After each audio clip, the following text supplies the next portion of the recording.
Hello there, my friends. So, as for the first video of this channel, we're going to be talking about depression, how I dealt myself with depression. Dealt myself, it's terrible, but anyway, how I dealt with depression and how it affected me and so on. Will be about experiences now and how I managed to deal with it. First of all, the main thing here is that if you want to get rid of it, if you want to make the thoughts go away, or at least have less power over you, you are the one who's going to be making this. No one, absolutely no one, can take you out from this hole.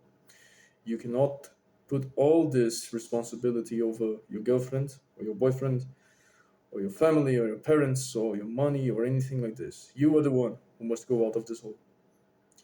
And you must find a way related to three pillars I'm going to be talking about that saved me from this situation I found myself in. I'm going to be talking about the history, one of the worst episodes that I had related to depression, and then how it was an arc. Let's say, just like Christopher Moltisanti from The Sopranos would say, it was an arc. And then suddenly it became to decrease, and I had small arcs till I found a way that I'm going to be talking about three pillars that is kind of related to this tattoo here. Well, let's start then. The first thing is the experience that I had was related to a dog that used to be mine. I treated her as my daughter. And basically, the thing is, it was during the pandemic, during the COVID pandemic. It was a very tough moment to most of all. And at the time, I was living with my parents, and basically, they could handle the house and stuff like this. The luck is that I was working, my sister was working, and we managed to take control of the bills and stuff like this, and manage everything to go on. But it was a lot of pressure. We could not have a lot of contact. The fear was constantly because my parents are old. So you can imagine how difficult it was mentally to taking care of a house. You cannot get out, you cannot see your girlfriend, you cannot go out with your friends, you cannot drink because if you get back and you cough and you think yourself you have a COVID, and then you're going to be passing to your parents and then they're going to die, and you can imagine how it goes. And at the time, the creature that managed to make me calm and stable was my dog. And she was very cute. She died, not at that period, but she was awesome. She was perfect. But anyway, I used to go out when I was very stressed, when I was about to collapse. I would go out and talk with her and hug her, and she was always very happy to see me. This was something I know I could feel the love that she had with me. And well, she was the one. She was the thing that kept me going straight to the line. But then something happened. Out of nowhere, she started to have seizures. Seizures that started during the night. I remember that I was very tired. I was sleeping, and it was a rainy day, and I heard uh, sounds of something scratching on a metal, which was the pen that she used to eat. And when I went out, she was having a seizure, full of foam in the mouth and stuff like this. It was a very turning the eyes, and it was a very hard scene. It was the first time I have seen her doing that, so I got myself very worried, of course, and the seizures became more frequent. We went to a veterinary wearing masks, just like I am, and not exactly a balaclava. We're not meant to rob the veterinaries, but anyway. Um, and they diagnosed her with epilepsy, and we started to give her medicine and stuff like this, but it wasn't working. She kept doing the seizures and so on, so we had to increase the dose and stuff like this. But the thing is, she was the main thing that was keeping myself stable, and she started to have seizures, and that was for me one of the worst things that happened. This was the trigger, like the modernity says, the trigger that made me enter in a depressive episode. The symptoms I had, I couldn't work. I couldn't think nothing besides killing myself. I was lying in the bed. I only could think about negative things. I was locked up in my room, completely dark. I didn't want to share anything to my parents, and I locked the doors, I locked the windows, and every time I tried to at least open the window, the light of the sun felt like it was burning, like a holy light. So I closed it, and even when I looked to the sky, it could be blue, like it is right now. For me, it was gray. I was seeing everything gray. It was a very hard moment, and even to eat, I lost a lot of weight because I thought myself I wasn't even worth. I mean, I didn't deserve even to eat. This was the level I went to, and this went through months like that. But then something came into my mind. I was lying down and thinking bad things that you already have known. You understand what I'm talking about. And I found out myself a voice that came within and said to me that if I want to get out of this hole, I must dig my way out. And the first thing I thought myself was a religion. Not exactly religion, no, follow a dogma. Oh, I'm this. No, it's to find something divine.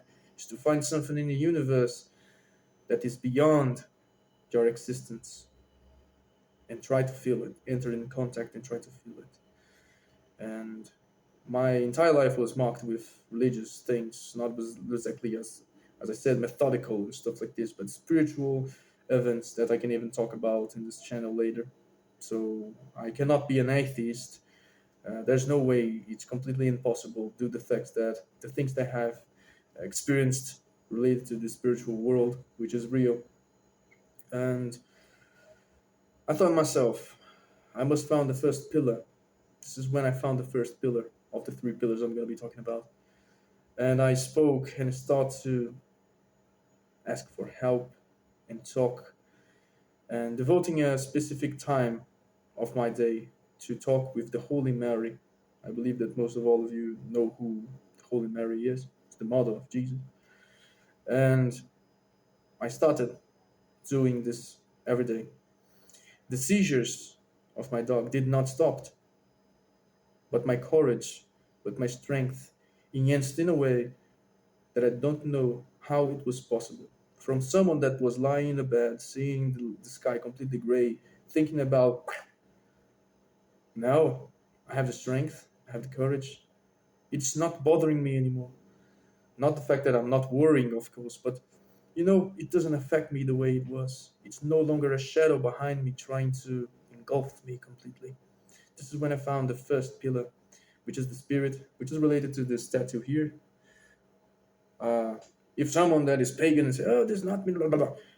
For me, the statue has the meaning of three important things. It can be anything like father, mother, and son, father, mother, and daughter. And in my case, it's the mind, the spirit, and the body. And these represent the third pillars, the mind, the spirit, and the body. And well, your body, my friend, this is one of the main things too. You ask for spirit, you train your body, your mind will be settled, your mind will be fine. I moved to a new city due to work, and I'm living here completely alone. There's about 2 years.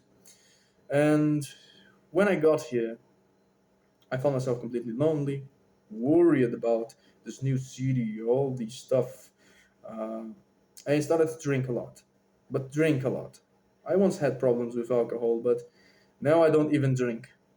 Well, I drink a little bit. But anyway, in control, like in the weekends. But I was drinking a lot during the entire week. So you to have an idea, my salary was going straight to the bar. I was drinking everything, everything. I would go to the work in the other day with a big hangover. I would get back home and drink more, and I needed to increase a lot the dosage to at least get a little bit high. I was at the point that I could drink like 3 liters of beer without getting high, and this was becoming a problem and stuff like this. And then I remember one day that and I used to smoke a lot too. So I remember one day that I was going up in the stairs carrying a chair, like 2 kilograms the chair. And I felt myself really tired. My arm got really hard, like took a lot of weight and started to shake. And then I felt that really weird. because I'm not that old. I'm kind of a young, and I thought myself this is not normal for a body of someone at my age. And then I went to sleep. During the night, a voice also came from within that I called my consciousness and told me, well, if you keep like that, you're not going to live too much. Why don't you do something? Don't you ever think? Imagine if the body you have right now, the condition of your body, if you find someone in your life, will you be able to make sex, for example? Will you be able to defend yourself of something? Have you ever thought the condition of your body is found right now?